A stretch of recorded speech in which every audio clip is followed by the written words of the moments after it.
حضور سیدنا شیخ عبد القادر جیلانی، محبوب سبحانی، قطب ربانی، قندیل نورانی، شہباز لامکانی، میرا محی الدین الحسنی والحسینی رضی اللہ تعالی عنہ کی سیرت پاک کے حوالے سے ہماری گفتگو کا سلسلہ جاری اور ساری ہے۔ محترم ناظرین کرام، جب ہم قرآن و سنت کا مطالعہ کرتے ہیں تو اللہ رب العالمین نے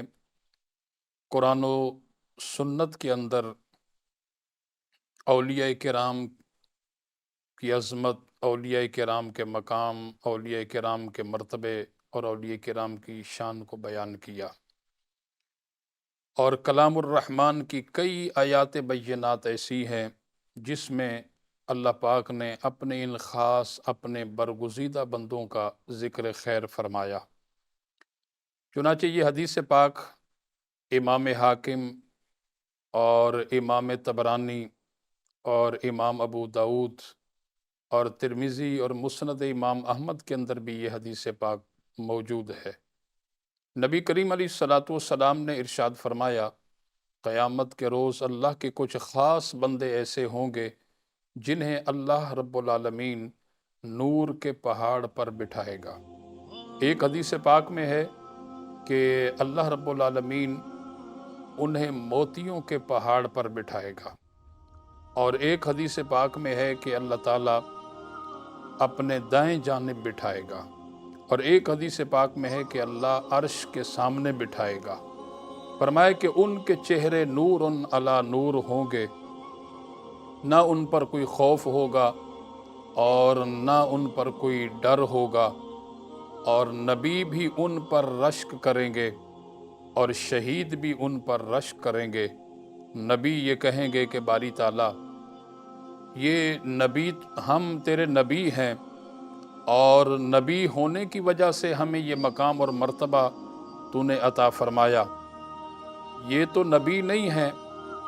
پھر اس کے باوجود انہیں یہ مقام اور مرتبہ عطا کیا گیا۔ اور شہید کہیں گے کہ باری تعالیٰ، ہم نے تیری راہ میں اپنی جان قربان کر دی، اور اس کی وجہ سے ہمیں یہ مقام اور مرتبہ عطا کیا گیا، یہ تو شہید بھی نہیں ہیں، انہیں یہ مقام اور مرتبہ کس عمل کی وجہ سے ملا ہے۔ یعنی وہ جو نبی رشک کریں گے، شہید رشک کریں گے، تو رشک کا معنی یہاں محدثین نے، مفسرین نے یہ لکھا ہے کہ وہ یہ کہیں گے کہ باری تعالیٰ، نہ یہ نبی ہیں نہ یہ شہید ہیں، پھر ان کو یہ مقام اور مرتبہ عطا کیا گیا۔ تو نبی کریم علیہ الصلاۃ والسلام ارشاد فرماتے ہیں کہ قیامت کے روز نہ ان پر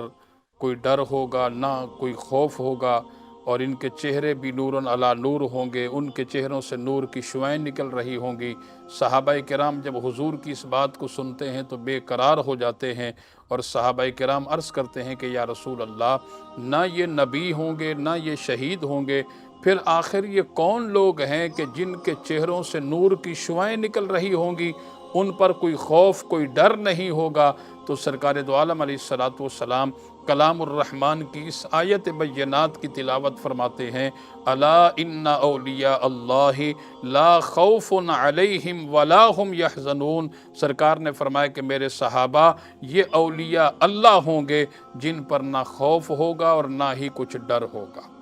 محترم ناظرین کرام، قرآن مجید کے اندر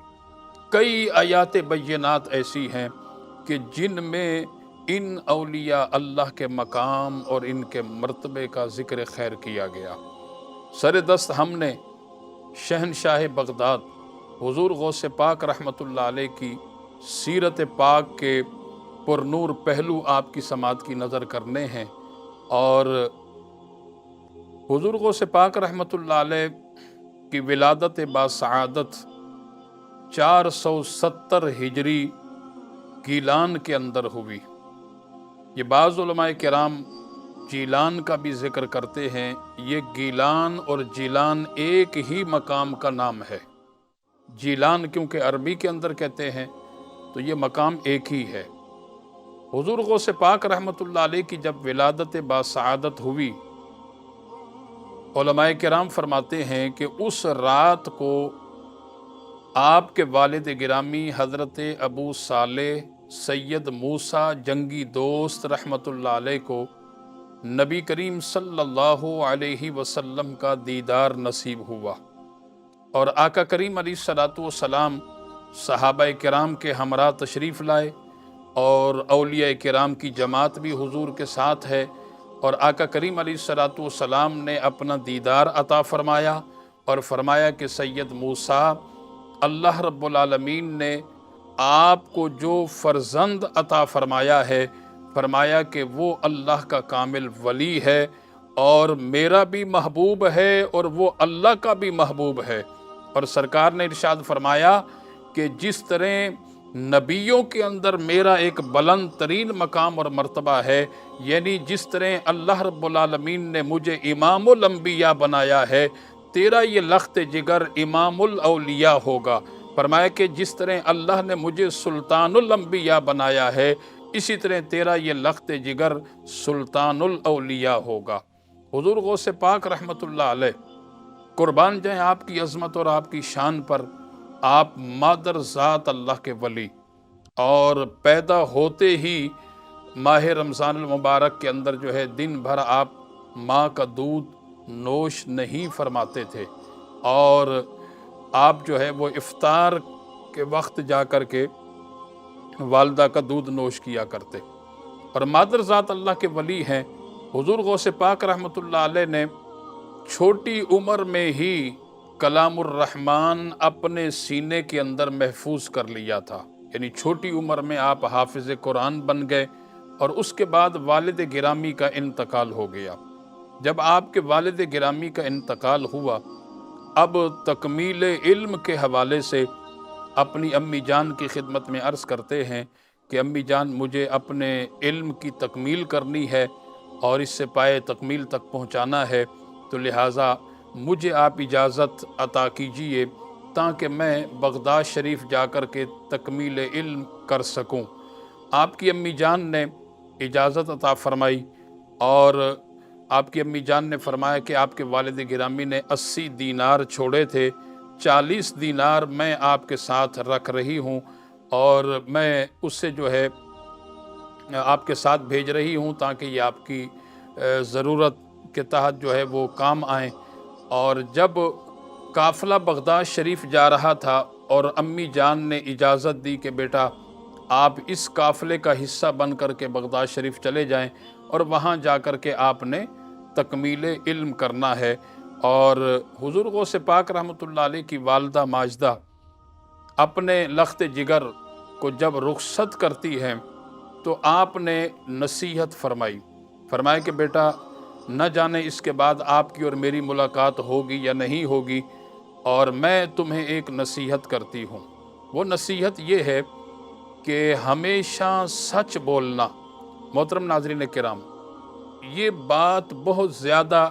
توجہ طلب ہے، اور ہماری یہ جو ینگ جنریشن ہے ان کے لیے یہ بھی بہت بڑا یہ سبق ہے،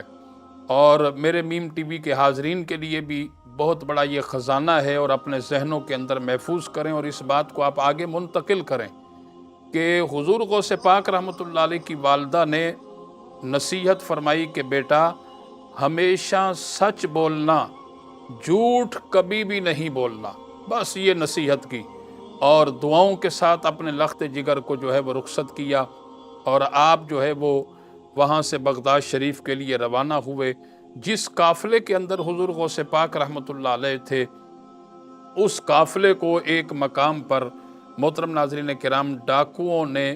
اپنے گھیرے میں لیا، اور 60 ڈاکوؤں نے اس پورے کے پورے قافلے کو لوٹ لیا۔ اور حضور غوث پاک رحمۃ اللہ علیہ کے پاس ایک ڈاکو آیا اور پوچھا کہ شہزادے بتاؤ کہ تمہارے پاس بھی کوئی مال ہے؟ تو آپ نے کہا کہ جی میرے پاس 40 دینار ہیں۔ تو انہوں نے سمجھا کہ شاید یہ مذاق کر رہے ہیں، انہوں نے خاص اس بات پر توجہ نہیں دی، اور باقی سارا مال لوٹ کر کے وہ اپنے سردار کے پاس لے گئے۔ سردار نے پوچھا کہ سارا مال لوٹ لیا، کچھ ہے تو نہیں باقی؟ کہنے کہ باقی تو سارا لوٹ لیا، ایک بچہ ہے وہ یہ کہتا ہے کہ میرے پاس 40 دینار ہیں۔ تو اس سردار نے کہا کہ اس سے بلایا جائے۔ جب حضور غوث پاک رحمۃ اللہ علیہ کو بلایا گیا اور اس سردار نے، ڈاکوؤں کا جو سردار تھا، اس نے پوچھا کہ شہزادے ہاں تمہارے پاس 40 دینار ہیں؟ حضور غوث پاک رحمۃ اللہ علیہ نے فرمایا کہ ہاں میرے پاس 40 دینار ہیں۔ تو اس سردار نے کہا کہاں ہیں؟ آپ نے نکال کر دکھا دیے، یہ ہیں۔ تو اس سردار نے کہا کہ اگرچہ آپ ہمیں یہ بات نہ بتاتے تو یقیناً یہ 40 دینار آپ کے بچ جاتے، ہمیں تو نہیں پتا تھا کہ اس طرح جو ہے وہ پوشیدہ مقام پر جو ہے یہ پیسے، یہ رقم اور یہ دینار جو ہے وہ موجود ہیں، تو لہٰذا آپ نے کیوں بتایا؟ حضور غوث پاک رحمۃ اللہ علیہ نے جو جواب دیا وہ کرنٹ کے مانند جا کر کے ان ڈاکوؤں کے دل پر لگا۔ آپ نے فرمایا کہ میری ماں مجھ سے ناراض ہو جاتی اور میں ماں کی نافرمانی نہیں کر سکتا، اگرچہ میں اس بات کو چھپا لیتا، میں جھوٹ بولتا تو یہ میری ماں کی نافرمانی ہو جاتی، کیونکہ آتے ہوئے میری ماں نے مجھے نصیحت کی تھی کہ بیٹا ہمیشہ سچ کہنا اور کبھی جھوٹ مت بولنا۔ آج اگرچہ میں جھوٹ بولتا میرے دینار تو بچ جاتے، لیکن میری ماں کی نافرمانی ہو جاتی۔ یہ جملہ کرنٹ کے مانند جا کر کے لگا۔ محترم ناظرین کرام، یہاں میں اس بات کو روک کر کے مقدمہ کلیات جامی کی وہ عبارت آپ کی سماعت کی نظر کرتا ہوں کہ حضرت بہاؤالدین نقشبند رحمۃ اللہ علیہ، جنہوں نے مقدمہ کلیات جامی کے اندر ولی کامل کی 3 نشانیاں بیان فرمائی۔ پہلی نشانی فرمائے کہ جب اللہ کے کامل ولی کو دیکھو تمہارے دل کے اندر یہ تڑپ پیدا ہو، خواہش پیدا ہو، آرزو پیدا ہو کہ میں اس مرد کلندر کو دوبارہ دیکھوں، تو بس سمجھ جانا یہ کوئی عام انسان نہیں ہے بلکہ یہ اللہ کا کامل ولی ہے۔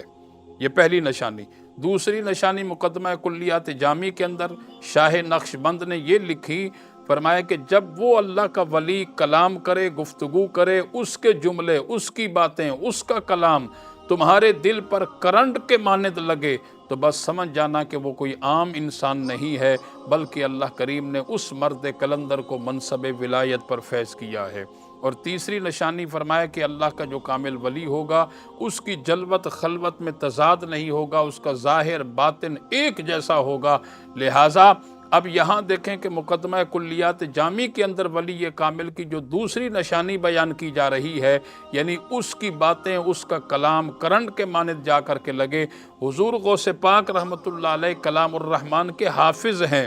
اور باقی علوم کی تکمیل کے لیے آپ تشریف لے جا رہے ہیں بغداد شریف، ابھی آپ کا بچپنا ہے اور اللہ کریم نے اتنا بڑا مقام اور مرتبہ عطا کیا۔ آپ کی زبان سے جب یہ جملے نکلے کہ میں ماں کی نافرمانی نہیں کر سکتا، میرے دینار جھوٹ بولنے سے تو بچ جاتے لیکن میری ماں کی نافرمانی ہو جاتی۔ میری ماں نے کہا تھا بیٹا ہمیشہ سچ کہنا، جھوٹ کبھی بھی نہیں کہنا، جھوٹ کبھی بھی نہیں بولنا۔ جب یہ باتیں ان ڈاکوؤں کے سرداروں، اس سردار کے دل پر کرنٹ کے مانند لگی تو اس سردار نے کہا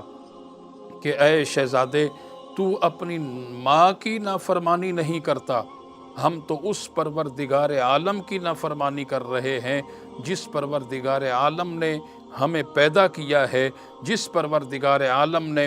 ہمیں جو ہے طرح طرح کی نعمتوں سے نوازا ہے، ہم تو اس باری تعالیٰ کی نافرمانی کر رہے ہیں۔ اے شہزادے، آج ہم